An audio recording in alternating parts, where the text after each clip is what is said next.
भाभी, I want to marry you. दो बच्चे हैं. I'll take full responsibility. I hope you're okay with it.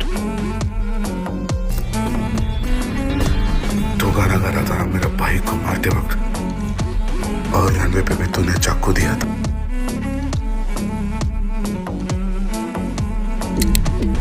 बच्चा पैदा होने के बाद ही पता चलेगा कि विजय का है या मेरा जैसा नहीं दिखाना मतलब मेरा है.